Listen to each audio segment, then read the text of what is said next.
terima kasih. Kita muda? Kita muda? Kita muda? Iya. Luar biasa. Impian saya dari dulu itu bisa berada di kampus ini, ya. Universitas Multimedia Nusantara. Karena saya sering lewat tapi belum pernah masuk. Jadi terima kasih untuk sambutannya. Kita berikan aplaus untuk rektor dan para pimpinan dari Universitas Multimedia Nusantara. Teman-teman, beberapa waktu yang lalu saya diundang sebagai pembicara untuk topik yang mengagetkan saya. Karena kok ada topik yang diangkat dan saya diundang untuk menceritakan pengalaman hidup saya. Judulnya Fatherless. Jadi bagaimana anak-anak yang hidup dan tumbuh berkembang di dalam keluarga tapi kehilangan figur ayah.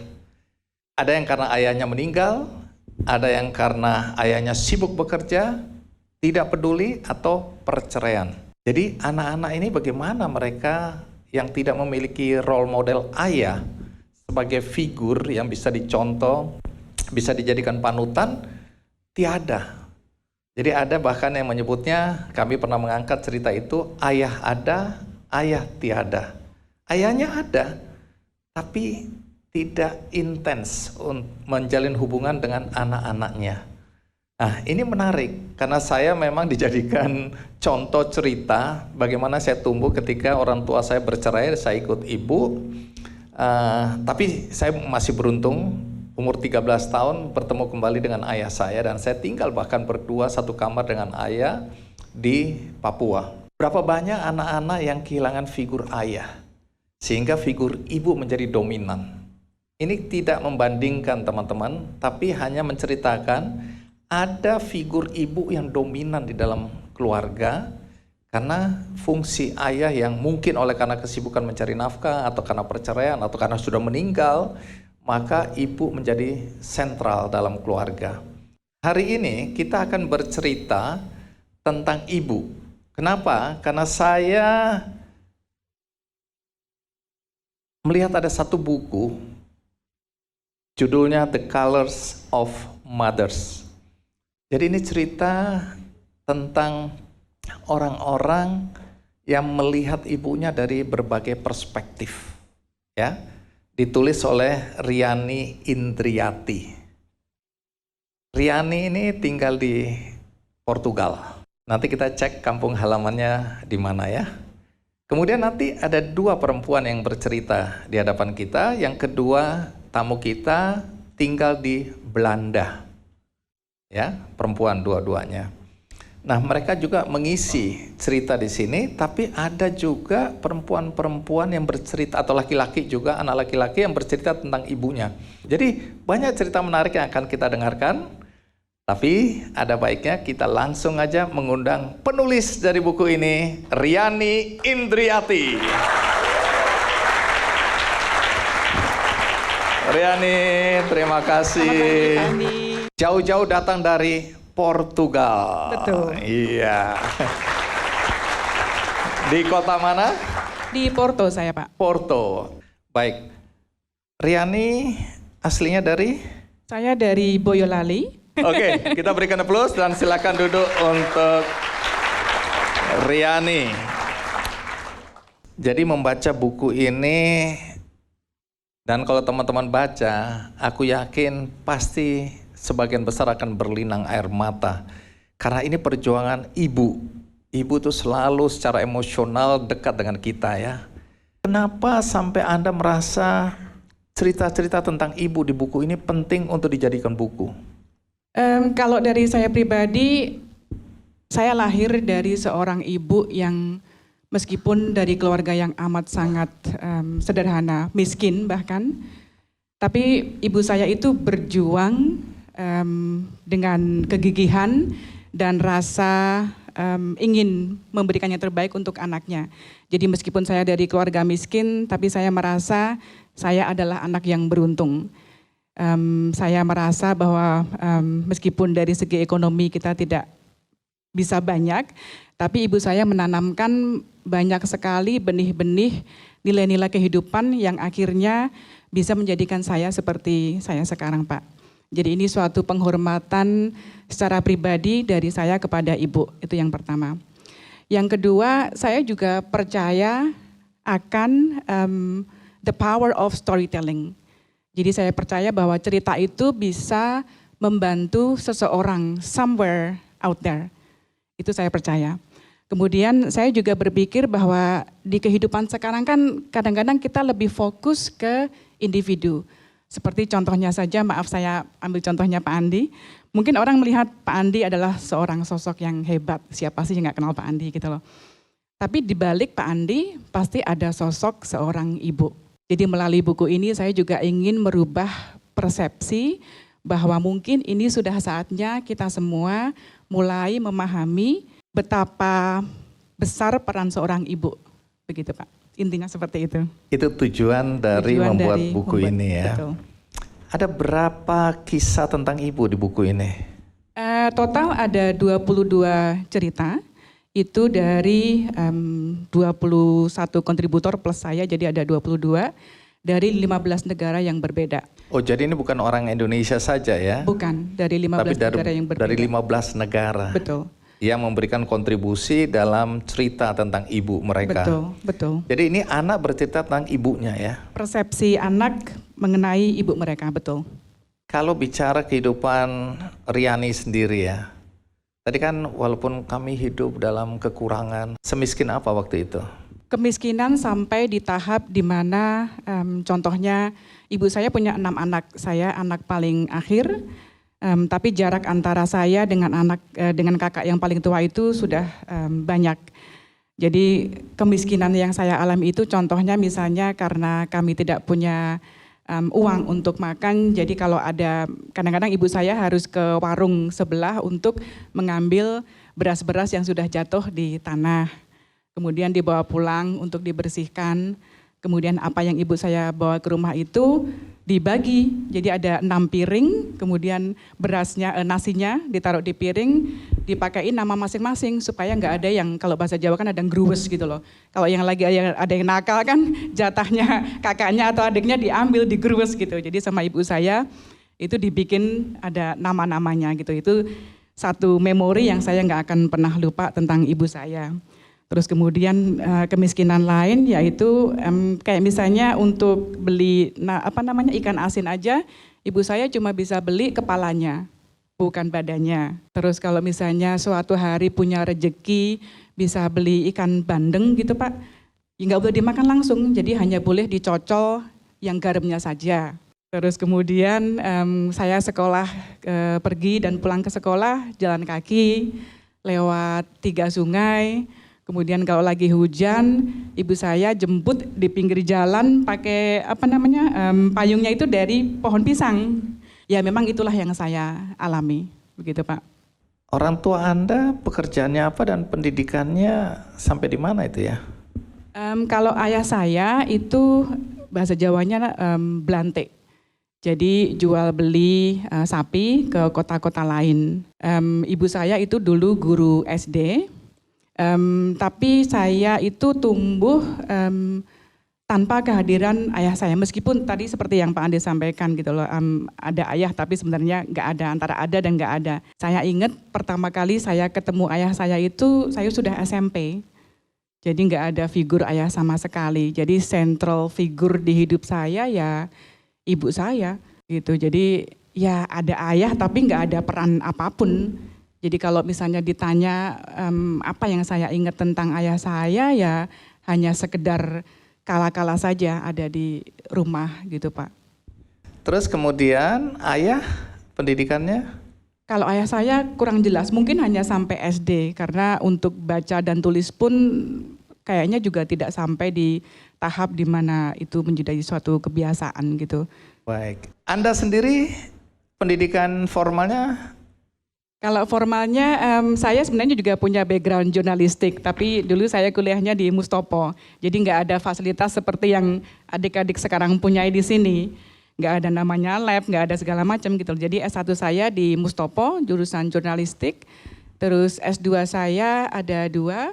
Satunya dari University of Houston, itu saya ambil Public Relation, Houston, Texas. Houston, Texas. Oh, Anda sampai ke sana ya? Iya, terus S2 saya satu lagi itu dari Texas A&M, saya ambil Applied Linguistics. Bagaimana mungkin anak keluarga miskin Boyolali bisa sekolah setinggi itu sampai S2 Amerika? Bagaimana ceritanya? Dulu itu sekitar tahun 2004-2005 saya bekerja di perusahaan Amerika. Kemudian perusahaannya waktu itu diambil oleh perusahaan asing, jadi semua karyawannya dikasih pilihan apakah mau terus bekerja atau ambil uang pesangon. Saya ambil uang pesangon, terus pada saat itu saya sudah berpacaran dengan yang sekarang suami saya. Orang mana? Orang Belanda, Pak. Akhirnya menikah dengan orang Belanda? Akhirnya menikah dengan orang Belanda. Jadi waktu itu suami saya lanjut kerja, saya memutuskan untuk kuliah di Amerika. Ibu saya jalan meminggul padi lebih tinggi dari badan ibu saya. Kemudian jalan seperti itu, peluh bercucuran gitu, sampai akhirnya saya sumpah sama diri sendiri gitu loh, bahwa saya berjanji gak akan pernah melakukan hal seperti itu.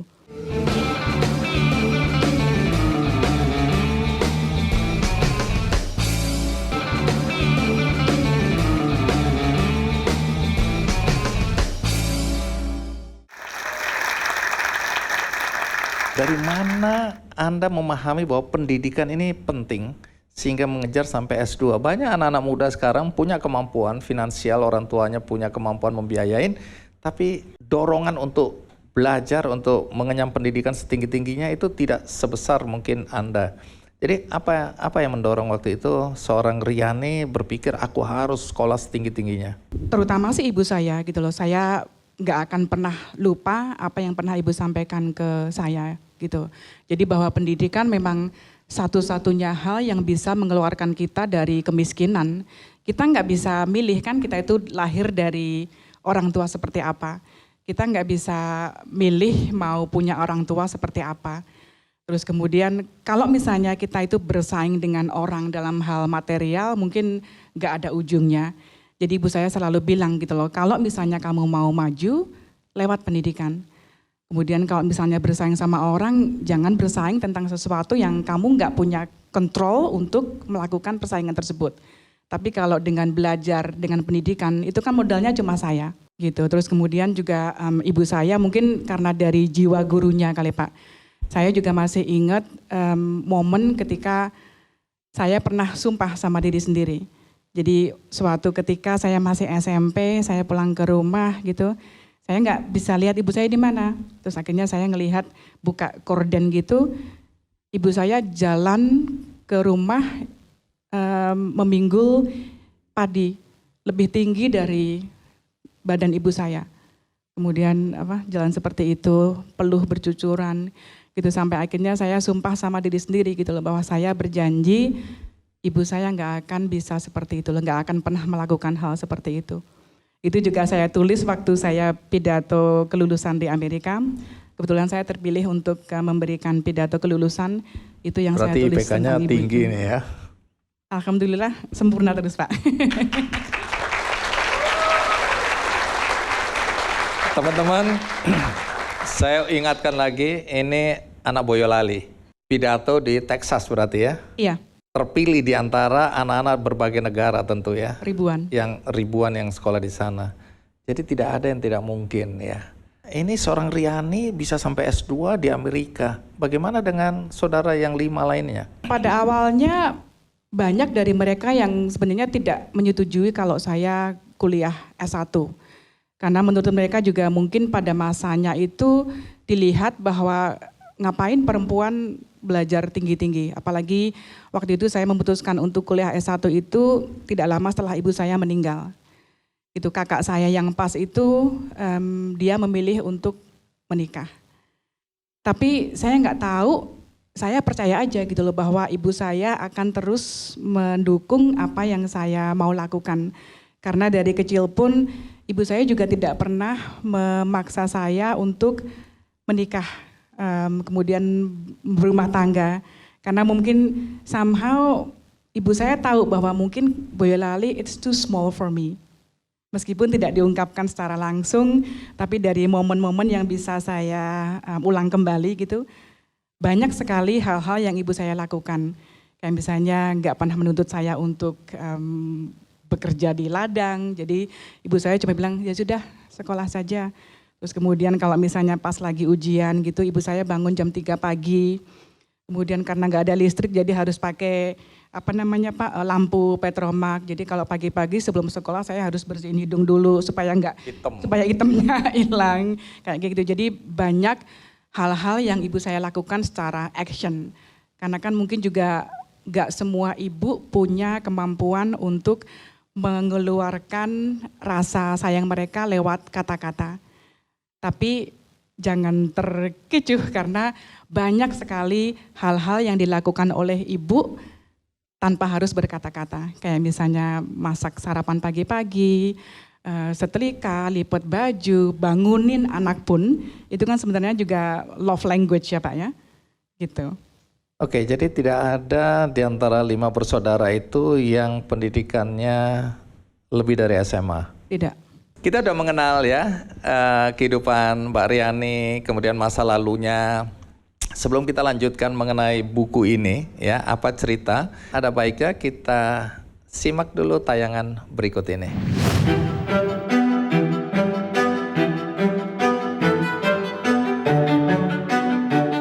Ibu adalah segalanya bagi seorang Riani Indriati, seorang penulis lepas yang saat ini berdomisili di Portugal.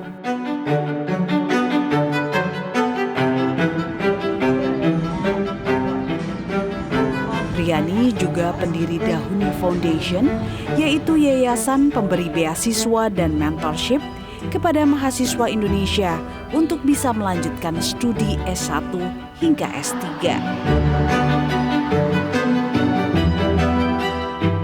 Bagi Riani, tanpa jasa sang ibu, dirinya bukanlah siapa-siapa. Sri Dahuni membesarkan Riani dengan nilai-nilai kehidupan yang bermakna. Sri Dahuni yang merupakan seorang guru SD mendidik Riani tumbuh menjadi sosok yang kuat dan mandiri.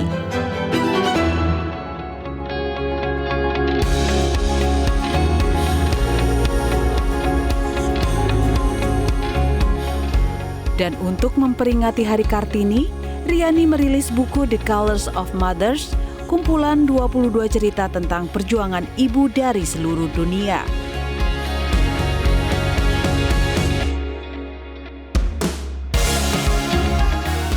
Buku The Colors of Mothers bertujuan untuk memberikan penghormatan kepada semua ibu tanpa memandang dari mana mereka berasal atau apa yang mereka lakukan dalam hidup. Kini sang ibu telah tiada. Namun jasa Sri Dahuni telah menjadi api yang sudah mengeluarkan Riani dari kemiskinan serta mendorongnya untuk berbuat baik kepada orang lain melalui pendidikan.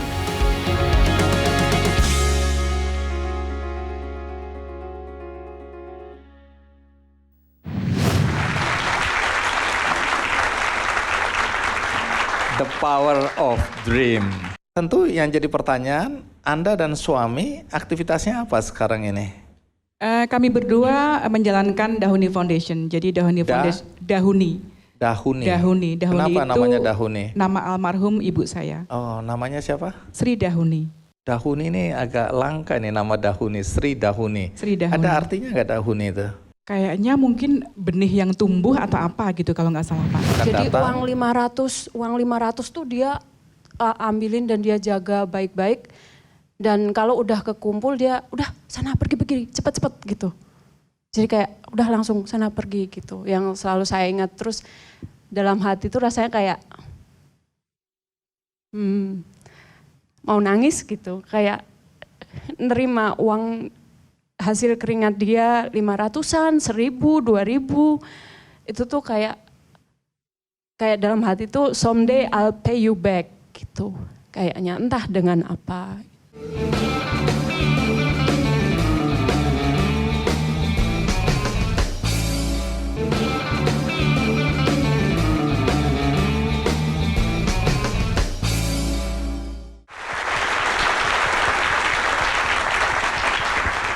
Riani, kita lanjutkan cerita yang menarik ya tentang figur ibu. Nanti lebih jauh cerita tentang buku ini. Tapi tadi masih kepotong itu soal dahuni. Dahuni itu artinya? Nama almarhum ibu saya, Iya, yang bisa diartikan apa tadi? Benih Baik. Oh, benihbaik.com ada, itu saya.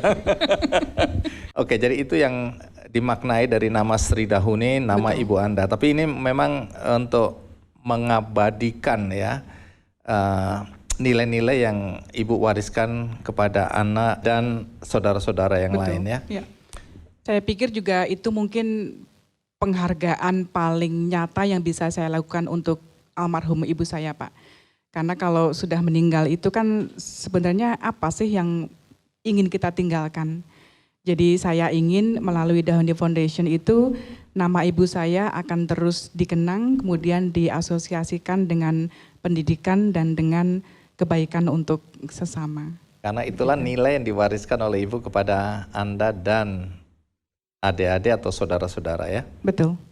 Baik, di dalam buku ini saya agak tercengang, agak surprise ya, dan nggak bisa membayangkan selain mendengarkan cerita Anda tadi, ada cerita tentang anak yang menceritakan kisah ibunya, kisah yang oleh masyarakat kita mungkin dianggap aib, kisah yang mungkin kalau disampaikan lagi itu menyakitkan ya, atau kalau dibaca oleh orang-orang lain memalukan. Tentang ibu-ibu yang mengalami pelecehan seksual bahkan perkosaan gitu. Apakah mereka sadar waktu menceritakan kisah ibu mereka yang seperti itu di buku ini? Jadi saya percaya bahwa yang disampaikan itu sebenarnya juga merupakan jalan untuk menuju ke kesembuhan. Kemudian dalam menulis pun juga saya dari perspektif yang harus benar dulu dari sisi seorang penulisnya. Hal terakhir yang saya ingin adalah menulis hanya karena sensasi. Disitulah saya merasa saya dituntut untuk bisa menuliskan suatu cerita di mana para pembaca itu mereka bisa mengambil arti dari apa yang saya tulis tanpa saya harus pointing finger ataupun menyalahkan satu pihak dan pihak lain. Karena mungkin meskipun ceritanya itu sudah bagus, masih ada keluarga-keluarga lain dari ayahnya atau kemudian dari keluarga besarnya yang masih ada di sekitar.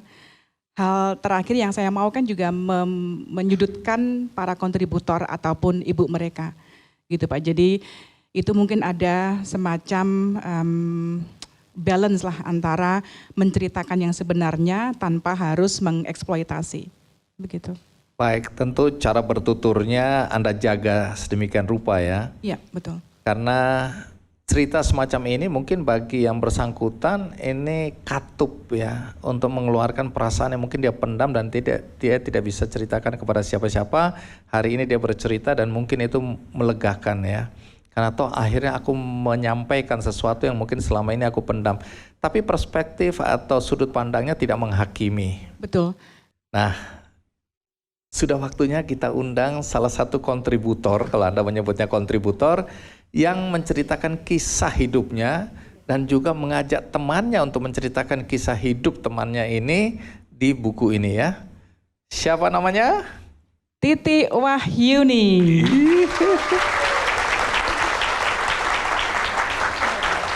Iya, Titi salaman dulu dong. Iya, panggilannya Titi, Wahyu atau Yuni? Yuni aja. Yuni tinggal di mana? Di Belanda.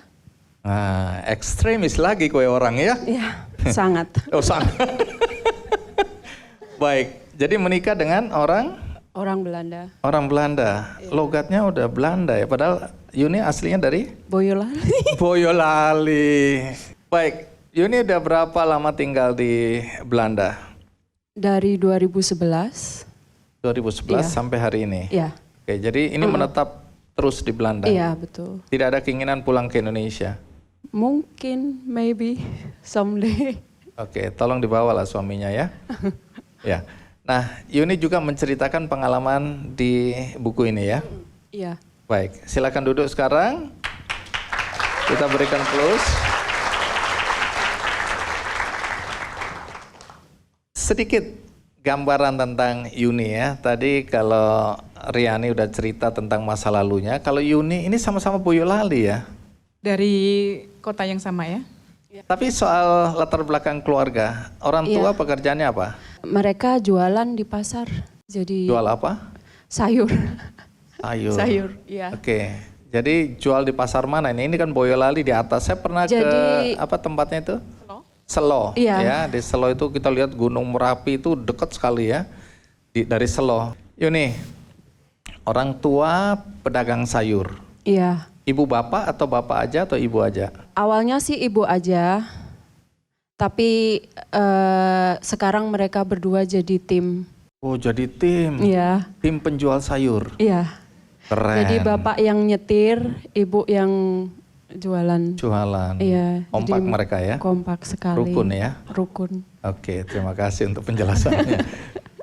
Jadi itu kehidupan Yuni dari kecil seperti itu. Iya, betul.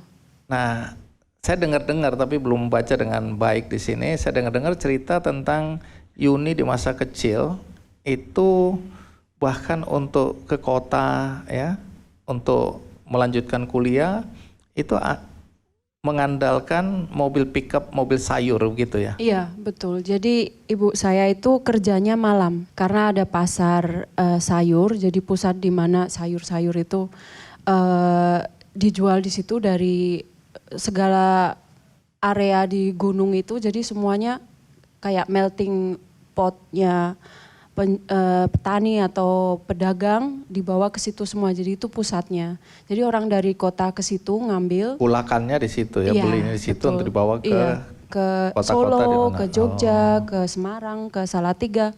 Jadi semuanya ngambilnya dari situ. Jadi malam-malam ayah dan ibu turun ke situ untuk jualan. Jadi mereka siang hari itu sortir sayur semua, ditata, di packaging segala macam. Jam 11 mereka berangkat turun ke pasar itu sekitar 30 menit. Jadi bapak yang nyetir, ibu yang di sampingnya. Jadi sampai pasar sekitar jam setengah 12, jam 12. Jadi mereka di situ nunggu sampai pagi. Jadi nanti pedagang-pedagang dari kota ngambilin satu-satu ngambil. Nah, cerita tentang Yuni ada di atas bak pickup itu dia tidur di antara sayur-sayuran itu apa kejadiannya? Jadi itu pas saya kuliah di UGM. Oh, kuliah di UGM. Iya, karena memang dari kecil bapak saya selalu kayak pikirannya karena mereka lulusan SD. Bapak lulusan SD, ibu saya kelas 5. SD nggak lanjut sekolah. Dan bapak saya pengen sekali kuliah, malah mungkin cita-citanya pengen jadi pilot katanya. Oke, Cuman akhirnya tercapai lah ya. Bawa ibu dan sayur itu ya. Pick up sekali. Oh iya. Terus, Terus dia bilang ya karena keluarganya miskin sekali gitu, jadi sangat miskin, jadi nggak bisa lanjut sekolah. Dan akhirnya dia kayak bersumpah dalam hati mungkin, dia bilang anak-anak saya suatu saat nanti bisa kuliah atau pendidikannya jauh lebih tinggi daripada saya bapaknya. Jadi hidupnya bisa jadi lebih baik. Nah, tapi di sini kan cerita tentang ibu. Iya. Ya. Judulnya A Bed of Broccoli. Apa itu? Kenapa maksudnya ada brokoli di situ? Ada tempat tidur di situ? Jadi itu bed of broccoli itu lebih ke metafor situasi saya waktu itu. Jadi saya pulang tiap weekend. Jadi Sabtu itu dari Jogja pulang ke Selo. Nah minggunya kan Senin kuliah, Senin pagi itu kuliah udah mulai ada jam kuliah. Jadi Minggu malam jam 11 itu saya udah dibangunin ibu, ayo ikut ke pasar karena saya harus melanjutkan perjalanan ke Jogja. Dan di situ udah ditunggu pickup, waktu itu bukan pickup bapak tapi pickupnya tetangga yang dia door to door ngambilin sayur-sayur dari rumah ke rumah buat dibawa ke pasar. Dan salah satunya rumah ibu, rumah kami. Jadi Yuni numpang begitu? Betul. Untuk ke bawah? Iya, yang pickup itu kan di depan ada passenger seat tuh 2-3, nah ada ibu-ibu lain yang di situ dan ibu-ibu lainnya di belakang gitu, ya, di ini atas. pemandangan yang kita biasa lihat. Saya kebetulan tinggal di desa dan pemandangan seperti itu masih ada sampai hari ini. Iya. Iya. Jadi ya bekalnya udah saya bawa bekal buat segala pakaian segala macam dan selimut. Dan Oh, karena ngambil dingin, spot ini di malam ya. belakang. Iya. Jadi ngambil spot di belakang yang di atas tumpukan sayur, salah satunya ya brokoli gitu. Itu jadi kasur. Oh, Jadi oke. cari Oh, a bed celah-celah of yang brokoli. iya. Tunggu dulu, ini kehidupan anak seorang pedagang sayur ya. Iya. Bisa kuliah di UGM. Iya. Bayar sendiri atau? Iya, bayar sendiri. Oh, bayar sendiri. Bayar sendiri. Bagaimana ceritanya orang tua bisa menyekolahkan anaknya di UGM? Ya pressure juga karena waktu itu juga sudah lumayan mahal per semesternya gitu. Jadi ya orang tua saya ya itu kan mereka harus membayar kos, bayar uang saku tiap minggu. Jadi dan semester kan 6 bulan sekali harus dibayarkan. Dan itu tuh udah harus siap gitu. Jadi mereka nabung dan ya untuk uang sakunya kayak itu ya ikut ibu di pasar itu. Jadi nunggu sayuran laku baru bisa pergi ke Jogja. Oh, jadi kamu bantu ibu jualan di pasar? Iya. Setelah dapat uang baru bisa berangkat ke Jogja? Iya, itu gimana ya, itu kayak pengalaman yang gak bisa saya lupakan, momen-momen menegangkan ketika bis pertama yang harus saya ambil itu dan uang belum terkumpul atau sayuran belum kejual. Itu kadang kayak menegangkan sekali gitu. Tapi di saat momen-momen terakhir tuh ibu langsung sigap, kayak dia langsung bawa entah sayuran apa, dia keliling jadi secepat-cepatnya supaya laku karena bus sudah mulai iya, akan jadi datang. uang 500 tuh dia ambilin dan dia jaga baik-baik, dan kalau udah kekumpul dia udah sana pergi cepet-cepet gitu. Jadi kayak udah langsung sana pergi gitu. Yang selalu saya ingat, terus dalam hati tuh rasanya kayak mau nangis gitu, kayak nerima uang hasil keringat dia 500-an, 1.000, 2.000, itu tuh kayak dalam hati tuh someday I'll pay you back gitu. Kayaknya entah dengan apa, janji dalam diri sih. Terus naik bis jam 4 pagi pindah dari Cepogo ke Kartosuro, terus ke Kartosuro cari bis ke Jogja. Dan sampai di kampus tuh jam 9 tuh nyampenya jam 7, jam 8, jadi ke kosan, mandi, siap-siap. Di kampus ngantuk saya jam 9. Kelelahan. Itu yang Anda ceritakan di buku ini? Iya. Nilai apa yang Anda lihat dari ibu yang ingin Anda sampaikan kepada siapapun yang membaca buku ini? Tapi sebelum dijawab, ada baiknya kita simak dulu tayangan berikut ini.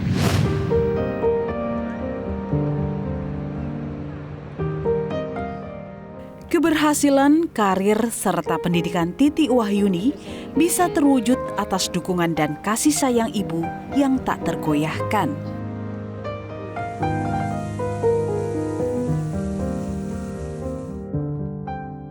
Titi Wahyuni, seorang fotografer profesional di Belanda ini bisa sukses berkat usaha dan kerja keras sang ibu bernama Miem yang berprofesi sebagai penjual sayur mayur di Pasar Selo, Boyolali, Jawa Tengah.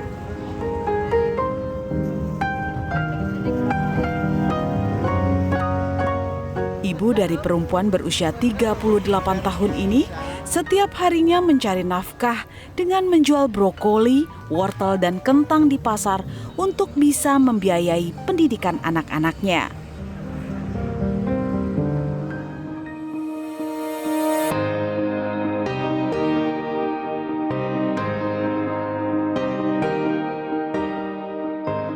Titi Wahyuni berhasil menyelesaikan kuliahnya di Universitas Gadjah Mada Yogyakarta dan melanjutkan studi ke Minerva Art Academy di Belanda.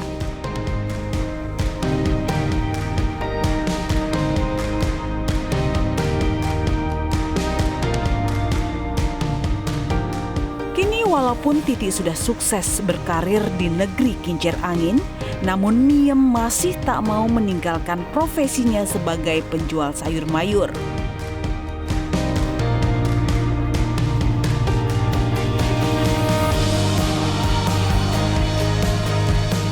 Bagi Baginya menjual sayur adalah kebahagiaan yang tak ternilai. Terlebih dari berjual sayur, Miem bisa mengantarkan kesuksesan anak-anaknya.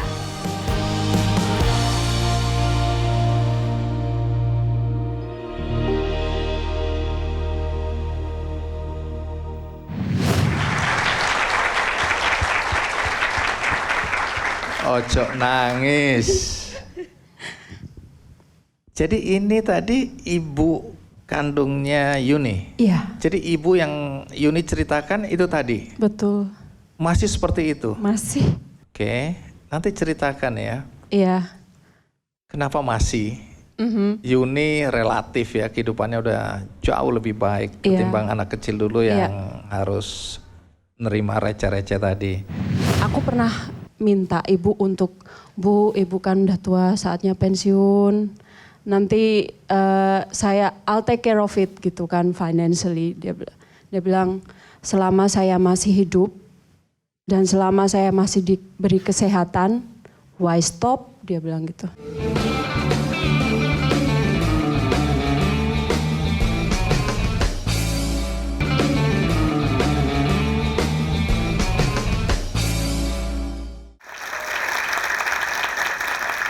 Yuni, jadi apa nilai-nilai yang kamu ingin sampaikan melalui kisah ibumu ini? Yang dari saya bercerita tentang kisah ibu di situ, kayak yang bisa jadi aha moment ketika flashback dan dilihat dari dulu sampai sekarang. Ibu saya itu mentalnya kalau dibilang mental baja. Dan dia orangnya poker face, mukanya poker face gitu. Jadi dan nggak pernah bilang emosi atau feeling, cuman jalanin aja. Jadi dia diam, tapi action gitu. Jadi yang dia lihat kayak jalanin aja gitu, apapun keadaannya, apapun situasinya, baik hujan, badai atau apa, tetap dia ke pasar. Always show up every day. Shows up every day from 11 to 6 o'clock. Never stop. No weekend, nothing. 7 days a week. Now. Until now. And still strong. Still strong. And aku pernah minta ibu untuk, Bu, ibu kan udah tua, saatnya pensiun. Nanti I'll take care of it gitu kan financially. Dia bilang selama saya masih hidup dan selama saya masih diberi kesehatan, why stop? Dia bilang gitu. Gitu aja. Kalau mungkin dia diem, mungkin dia malah sakit. Karena itu di pasar itu udah jadi social circle dia, mingling with pedagang lain, orang jualan di situ atau customer-customer dia gitu. Ini yang membuat aku bahagia ketika bekerja. Jadi susah dipahami, tapi itu yang terjadi. Tapi di satu sisi, teman-teman, ada hal yang luar biasa juga.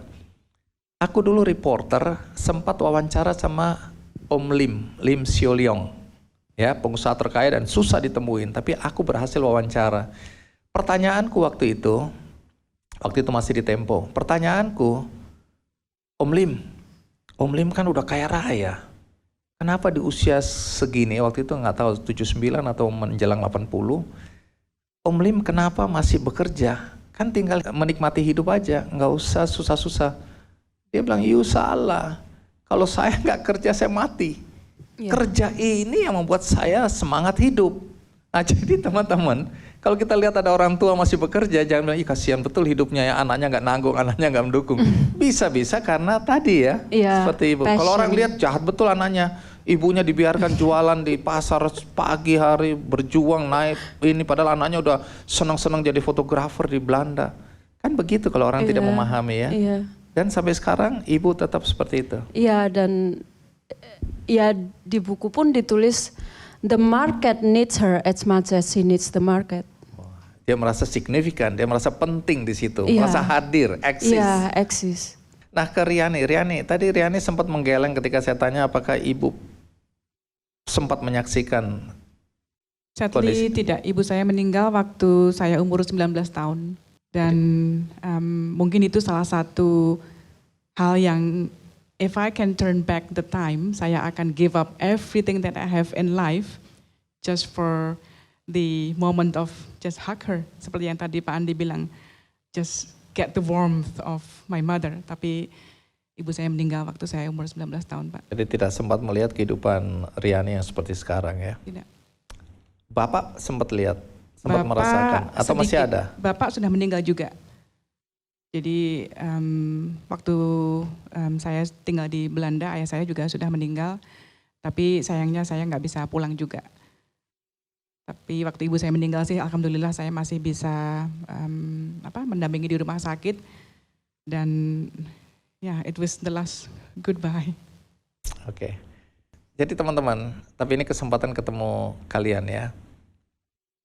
Aku punya pengalaman yang menjadi beban hidupku sampai hari ini, yaitu ketika ayahku meninggal mendadak ya.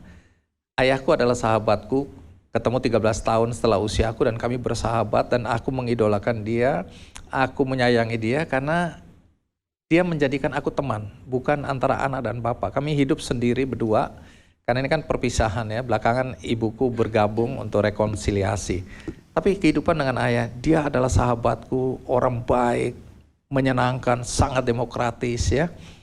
Tapi ada momen di mana justru ketika dia meninggal, kami berantem. Ya, panjang ceritanya, tapi berantemnya nggak sampai pukul-pukulan. Maksud saya berantem omongan, dia melarang saya pergi, saya tidak mau. Dan ketika saya paksakan waktu itu pergi, mau nonton tinju, dan tiba-tiba ayah saya jatuh, meninggal di pangkuanku. Nah, di situ aku merasa menyesal. Nah, penyesalan ini kan tidak bisa ditebus. Hari itu harusnya aku tidak memaksakan untuk pergi. Sehingga aku selalu mengingatkan kepada teman-teman, kalau kalian masih punya ibu, masih punya ayah dan ibu, tunjukkan cinta kasihmu ketika mereka masih hidup. Ya kan, take it for granted bahwa ibuku tahu aku mencintai dia, atau marah-marah atau merasa nanti kita minta maaf dan selesai. Enggak. Kita nggak tahu Tuhan akan panggil kita kapan, apakah ibu duluan atau kita duluan. Tapi ketika kita berpisah dengan suasana hati yang tidak baik, itu akan jadi penyesalan seumur hidup. Yang kalian tidak bisa tebus walaupun kalian menabur segunung bunga di atas pusara orang tua kalian, atau menangis membanjiri pusara orang tua kalian, udah nggak ada artinya lagi. Justru tunjukkan cinta kasih kalian ketika orang tua kalian masih hidup. Jadi yang berantem-berantem sama orang tua, pulang ini peluk ibumu, bapakmu. Kalau nggak ada, sampaikan lewat WhatsApp, I love you. Karena itu aku selalu mengajarkan anak-anakku, istriku, ketika kita berpisah kapanpun itu, kita harus berpelukan dan menyampaikan I love you. Karena kita nggak tahu apakah itu akhir dari pertemuan kita, atau Tuhan memang mengatur sedemikian rupa sehingga tidak ada penyesalan. Paling tidak ketika orang yang kita cintai meninggal atau pergi selama-lamanya, ada kenangan indah bahwa aku sempat mengucapkan bahwa aku mencintainya. Ya. Di dalam cerita ini, Yuni mengajak seorang teman, namanya Yohana. Karena sudah ada namanya, jadi aku ungkapkan di sini. Yohana yang menceritakan tentang ibunya yang mengalami perkosaan dan kemudian mengalami gangguan kejiwaan. Bagaimana persis ceritanya?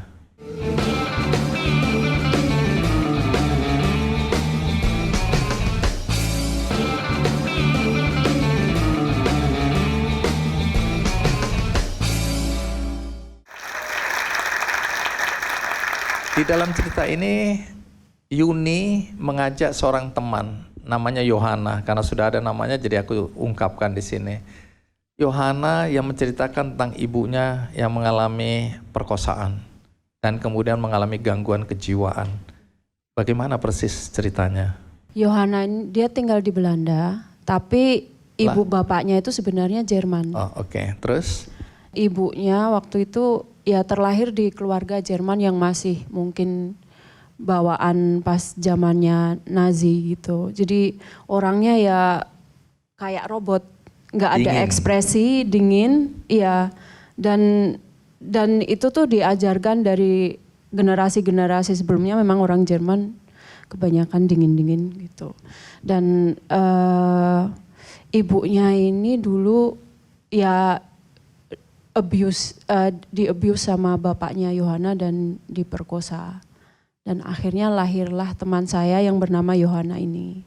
Dan bapaknya ini abusifnya sempat mau membunuh ibunya pakai pisau.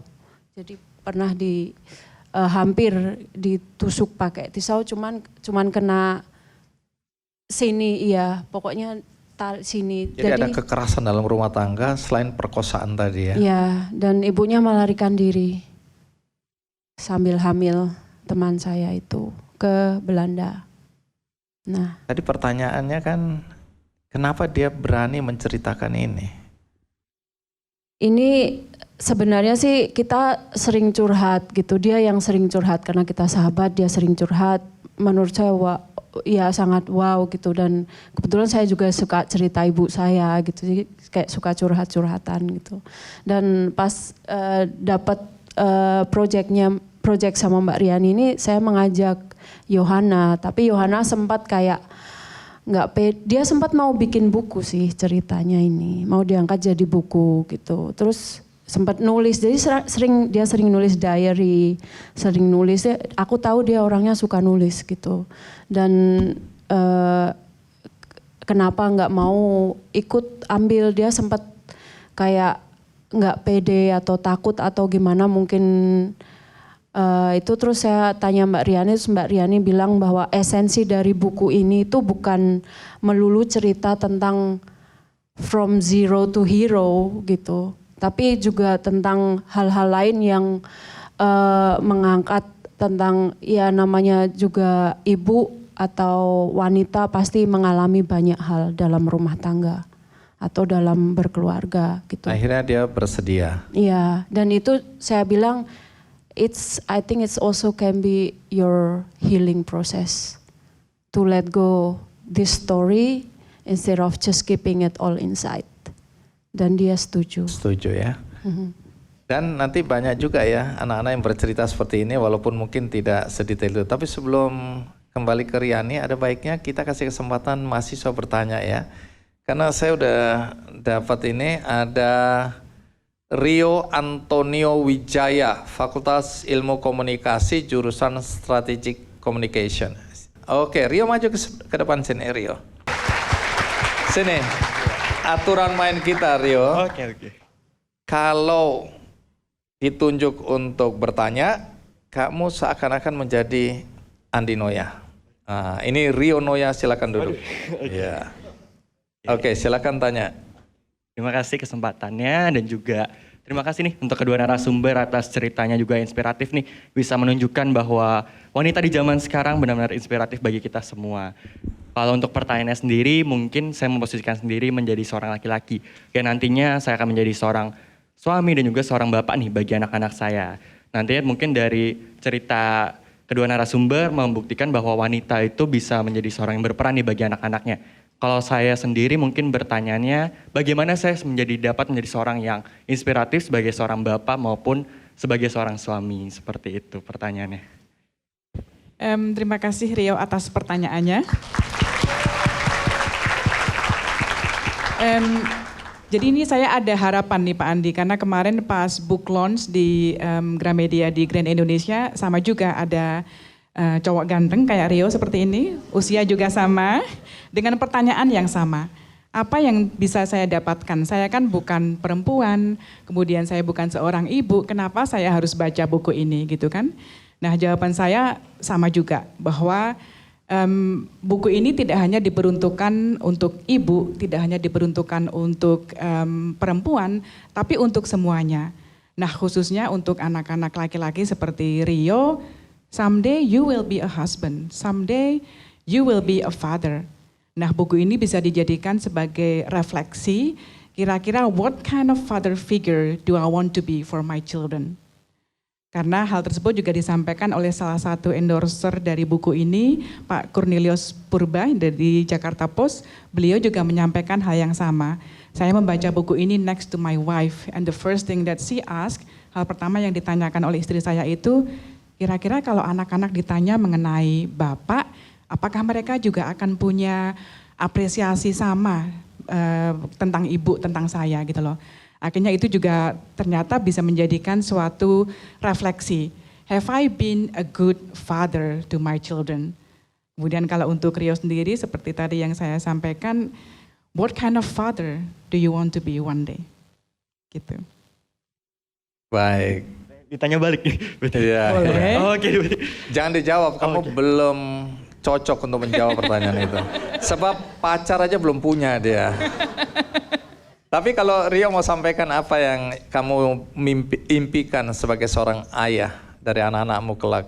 Kalau bisa menjawab mungkin saya ingin menjadi seorang ayah yang dapat mendengar dan juga dapat menjadi seorang yang dicontoh sih. Jadi karena balik lagi anak akan mencontoh orang tuanya sendiri, saya akan memastikan bahwa perilaku saya itu dapat dicontoh baik perkataan maupun perbuatannya. Jadi kita juga menyesuaikan, bukan hanya mungkin zaman sekarang saya seperti ini, mungkin di zaman kedepannya ketika saya punya anak mungkin akan berbeda, jadi bisa disamakan dan menjadi mendengar yang baik, bukan hanya berdasarkan pengalaman tapi menjadi orang tua harus belajar terus sih, seperti itu.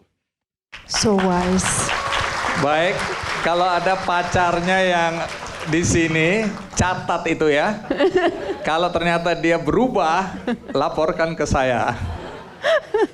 Baik, kita beri tepuk tangan untuk Rio yang sudah berani memerankan Andi Noya. Rio, ini untuk kamu ya. Pertama tentu buku suci. Jadikan ini buku suci, jangan hilang. Ya, kasih ke istrimu dan kamu bilang, aku berjanji. Aku bersumpah, Sebagaimana Pak. kamu ucapkan. Aku bersumpah. Aku Aku bersumpah. Ya, sebelum menikah nanti kamu bacakan itu ya. Kemudian ini dari aku. Ya. Tapi kalau tadi nilai-nilai itu kita mau sampaikan, betul, itu kalimatmu aku tertarik sama Rio. Dia bilang nanti melihat situasi dan kondisi yang akan datang yang kamu belum tahu apa yang terjadi sekarang, ini belum tentu menjadi ukuran untuk yang akan datang ya. Karena nilai-nilai berubah. Anakku juga begitu. Aku bilang dulu ayah stop. Zaman dulu udah gak laku lagi sekarang ini. Nah, nanti kamu akan merasakan penderitaanku yang sama. Dan ditambahin Imani. Ada kata-katanya ini. Cari dan temukan lentera jiwamu atau passionmu ini. Maka saat bekerja akan serasa rekreasi. Andi Noya. Isinya kurang lebih 1,5 miliar ya. Untuk modal menikah nanti ya. Oke, kita berikan aplaus untuk Rio. Rio, terima kasih. Sukses ya. Penanya berikutnya ini juga saya sudah catat namanya Email Sausan, Fakultas Ilmu Komunikasi jurusan sama nih. Jangan-jangan pacarmu Rio? Email, mana email Sausan? Oke, email. Kita berikan aplaus untuk email. Jurusannya sama, Strategic Communication ya. Iya. Silakan Anda memerankan Andi Noya ya. Buku ini kan menceritakan sekali tentang peran-perannya ibu dalam kehidupan anak-anaknya dan ada 22 cerita dan yang tadi udah diceritakan secara langsung sama mbak-mbak. Itu kan menggambarkan dominasi peran seorang ibu ya dalam kehidupan anak-anaknya. Nah, kelaknya kan saya sebagai perempuan akan menjadi seorang istri dan seorang ibu dan harapannya menjadi istri yang baik, apalagi terutama menjadi role model yang baik bagi anak-anak saya kelak.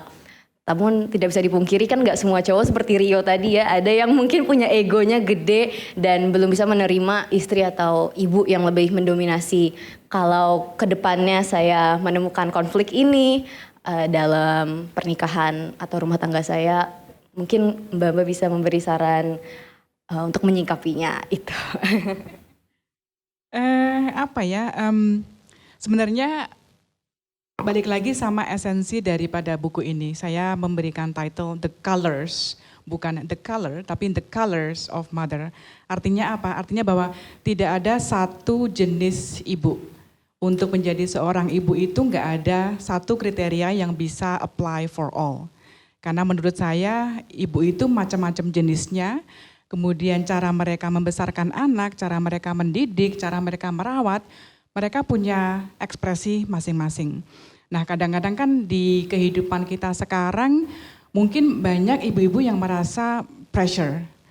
Entah itu dari lingkungan, entah itu dari suara di luar yang tidak bisa dicari sumbernya dari mana, apalagi penggunaan sosial media itu kan mereka meng-oversimplify sesuatu yang sebenarnya kompleks. Hanya untuk demi konten atau apa gitu loh. Jadi menurut saya ada baiknya Ya, bekali diri sendiri dengan berbagai macam keahlian dan pengetahuan, bukan hanya untuk anak saja, bagaimana menjadi seorang ibu yang baik, bagaimana menjadi seorang istri yang baik, tapi also do it for yourself. Karena salah satu yang saya pandang perlu itu perempuan dan apalagi ibu, kita harus berhenti berpikir bahwa hidup itu berakhir once you become a mother. Karena kalau itu end goal-nya dan ketika sudah menjadi ibu berarti merasa I have accomplished my dream, I have accomplished my life. Kemudian one day kalau misalnya anak-anaknya sudah dewasa, mereka sudah keluar dari rumah, then you are left with nothing. Gitu. Jadi kalau misalnya sekarang belum punya passion, belum punya hobi ataupun personal space itu, so you need to create one. Kamu harus punya sesuatu yang for you sebagai seorang individu, not you as a mother ataupun you as a wife, but you as who you are. Menurut saya itu penting. Email, sama juga kamu akan mendapatkan buku The Colors of Mothers ya. kasih. Ini sebagai panduan dan ini sebagai pembanding. Itu yang baik-baik, ini mungkin yang kurang baik. Sebagai pembanding dan ini untuk modal pernikahan akan datang. Ya. Oke, kita berikan aplaus untuk email. Terima kasih. Dulu ada tayangan Kick Andy di TV, dulu ibu saya pernah bilang bahwa suatu saat nanti cerita kamu akan ditayangkan juga di Kick Andy. Dan ini mungkin salah satu mimpi ibu saya lewat Mbak Riani gitu. Dan ini kayak terwujud gitu. The Makanya saya ikut. Secret ya. Mestakung, semesta mendukung. Ya.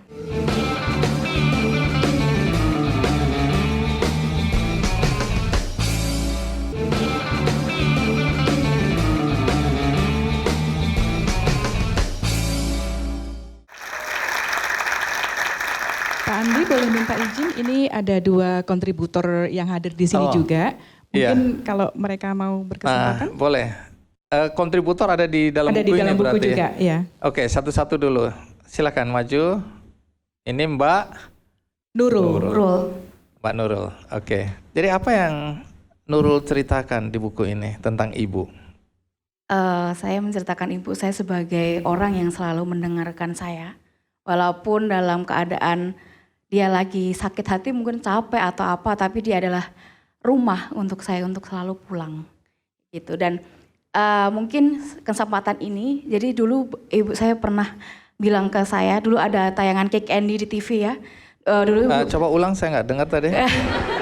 Dulu ada tayangan Kick Andy di TV, dulu ibu saya pernah bilang bahwa suatu saat nanti cerita kamu akan ditayangkan juga di Kick Andy. Dan ini mungkin salah satu mimpi ibu saya lewat Mbak Riani gitu. Dan ini kayak terwujud gitu. The Makanya saya ikut. Secret ya. Mestakung, semesta mendukung. Ya. Baik, terima kasih Nurul Ya. ya berbagi sedikit dengan kami. Ya. Sampai jumpa. Ibu masih ada? Masih ada? Salamku untuk ibu ya. Ya, terima kasih. Bukan untuk kamu. Ya, terima kasih. Oke, kita berikan aplaus yang meriah untuk Nurul. Satu lagi ya, kontributor, silakan. Nama saya Ani Mulyani, saya salah satu kontributor di buku The Colors of Mothers. Jadi kalau misalnya teman-teman ingin membaca kisah saya, itu ada di halaman 33. Langsung promosi. Sekarang Women's pekerjaannya Heart. apa? Ya. Saya saat ini bekerja di BBC News Indonesia, ya, salah satu perwakilan media Inggris di Jakarta Pusat, begitu. Baik, apa yang ada ceritakan tentang ibu di sini? Saya menceritakan bahwa sejak umur 2 tahun ayah saya meninggal dan adik saya baru lahir, begitu. Jadi hampir selama 43 tahun ibu saya tidak menikah lagi dan lebih memilih membesarkan saya, begitu. Jadi saya kembali ke kampus seperti ini mengingatkan saya zaman dulu ya, karena kemampuan ekonomi terbatas. Saya bekerja dulu selama hampir 10 tahun di salah satu perusahaan Amerika, dan setelah 10 tahun barulah saya pindah ke Jakarta dan kuliah di salah satu universitas, yaitu di Universitas Mustopo, sama juga dengan Mbak Yani. Baik, jadi aslinya mana? Saya dari Sukabumi, tahu Sukabumi? Sukabumi. Oke. Jadi cerita lebih lengkapnya ini bisa didapatkan atau diakses Bisa dibeli di Gramedia. Gramedia Gramedia di seluruh Indonesia. seluruh Indonesia. Terima kasih Baik, terima atas kasih, Bang Andi. Anda berbaginya ya. Jadi anak-anak dari daerah yang kemudian sukses di kota ya dan perempuan. Terima kasih untuk berbaginya. Riani sekarang cerita bukan cuma tadi ya ibu-ibu yang mengalami pelecehan, tapi garis besarnya apa cerita tentang ibu-ibu ini? Karena tadi aku sudah sempat lihat tentang kesetiaan seorang ibu, pengorbanan, ya mungkin perjuangan ya, mengantarkan anaknya jalan kaki ke sekolah setiap hari selama 4 tahun ya.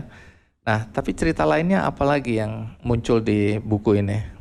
Banyak sekali. Jadi mungkin esensi dari judul buku ini benar-benar tercapture dari kompilasi ke-22 cerita itu.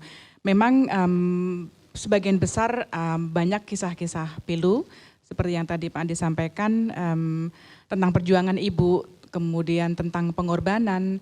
Endingnya sih pasti bagus gitu loh. Tapi di sisi lain juga ada juga kisah-kisah di mana sebenarnya nggak terlalu sedih, seperti misalnya cerita dari Amerika itu menceritakan bagaimana ibunya menjadi sosok yang memberikan nilai-nilai pemahaman mengenai apresiasi terhadap seni.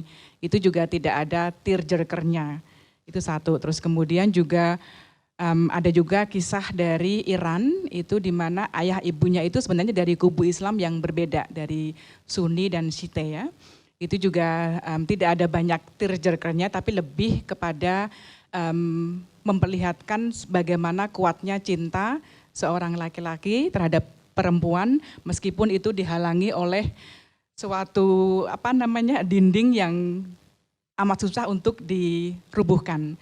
Tapi berkat kekuatan cinta akhirnya mereka bisa bersatu. Gitu.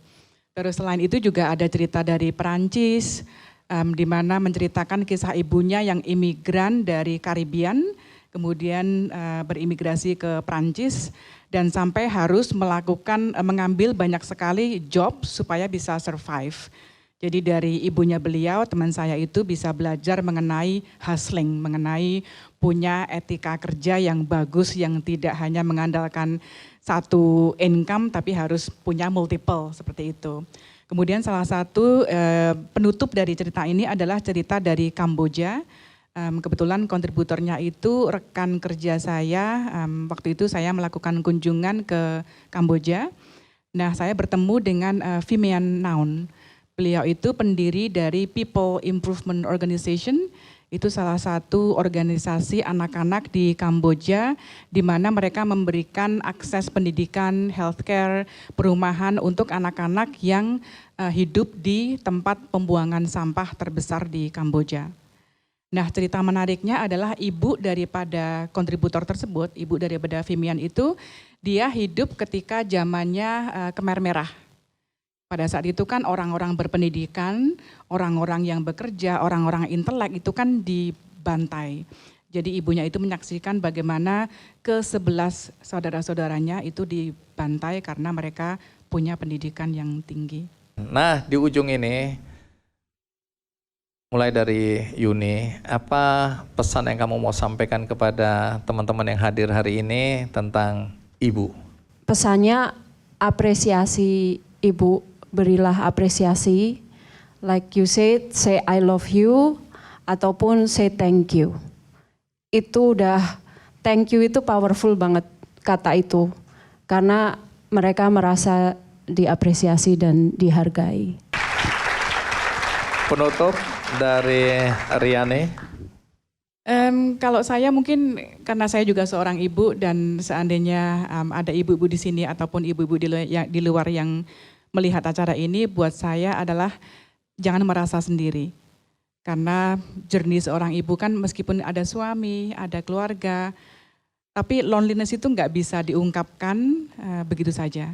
Jadi untuk ibu-ibu yang nantinya bisa membaca buku saya, harapan saya adalah semoga buku ini bisa menjadi suatu penguat bahwa mereka tidak sendiri. Begitu Pak. Baik. Itu inti dari episode Kick Andy Goes to Campus hari ini, teman-teman. Mudah-mudahan ini bisa memberikan inspirasi bagi siapapun juga, baik yang hadir di sini langsung maupun teman-teman yang menonton di rumah atau dimanapun ya. Dan kalau tadi ada yang menyaksikan episode ini di tengah-tengah, tidak dari awal, jangan juga khawatir karena episode ini ditayang ulang di metrotvnews.com dan juga ada cuplikannya di channel YouTube Kick Andy Show. Dan bagi siapapun yang menonton acara ini dan hendak berbuat baik dalam hidupnya, ada cara yang bisa Anda lakukan, yaitu membantu sebuah program penggalangan dana, yaitu untuk membantu Ibu Firmawira, ibunda dari Muhammad Al-Fatih yang saat ini menderita berbagai kerusakan organ tubuh. Fatih anaknya ini saat berusia 2 tahun terlahir tanpa lubang anus sehingga harus menjalani operasi pembuatan lubang di perut ya, kita tahu persis itu. Dan kemudian juga mengalami jantung bocor dan masalah ginjal. Jadi sebagai ibu yang penghasilannya dari jualan lukisan, Ibu Firma ini tentu membutuhkan uluran tangan kita semua. Kalau Anda ingin membantu, tinggal klik benihbaik.com, kemudian cari penggalangan dana untuk anaknya diintai berbagai kerusakan organ tubuh, bantu single parent yang sempat lumpuh ini berjuang. Jadi klik benihbaik.com dan cari tentang ibu yang sedang berjuang untuk menyembuhkan anak tercintanya ya. Semoga bantuan Anda terhadap Fatih ini bisa memberikan kesembuhan bagi Fatih. Akhirnya semoga episode kali ini memberikan manfaat bagi siapapun yang menyaksikannya. Sampai jumpa.